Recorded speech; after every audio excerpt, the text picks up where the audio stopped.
শুভ দুপুর সবাইকে। দেখো আজকে কিন্তু আমাদের নাড়ুগুলো নামানো হবে। চৈত্র মাসে যে নাড়ুগুলি উপরে টাঙিয়েছি এগুলি আজকে নামিয়ে পুজো দেওয়া হবে। এই পুজোটার নাম সাতটাই পূজা। আমি জানি না এটা ঠিক কি নাম, শুদ্ধ নাম আমি ঠিক করে জানি না, আমরা যা শুনেছি তাই। এই নাড়ুগুলি দিয়ে এই পুজোটা হয় নামিয়ে অনেক দিন থাকার পর। দেখো কি অবস্থা, এই নাড়ুগুলো একদম খারাপ অবস্থা হয়ে গেছে, একদম ছত্রাক ধরে গেছে, তারপরেও কিন্তু এগুলি পুজোতে দিতে হয়, এটাই নিয়ম। দেখো কি এগুলি দিয়ে আমরা পূজা করছি। এটা কি পূজা অনেকে হয়তো জানেও না, অনেকে দেখেও নি, আমিও ঠিকভাবে জানি না এটার নাম কি, শুদ্ধ নাম জানি না।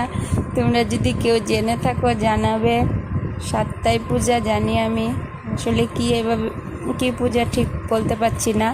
এই দেখো সাতুগুলি আমরা কিভাবে করছি, সাত জাতের জিনিস দিয়ে এই সাতুগুলি করে পুজো দেওয়া হয়। দেখো অনেক কিছু দিয়েছি, ডাল, বাদাম, তিল, খইয়ের সাতু, চাল, অনেক কিছু দিয়ে এই সাতুগুলি করা হয়। এই সাতুগুলি দিয়ে তারপর পুজো দেওয়া হয়। তোমাদের কার এরকম পূজা আছে যদি থাকে জানাবে। দেখো চাল ভেজেছি, তিল ভেজেছি, সব কিছু ভেজে কিভাবে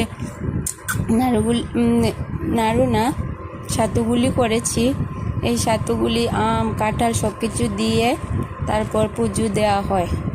দেখো পুজোটা তোমাদের যদি ভালো লাগে অবশ্যই জানাবে।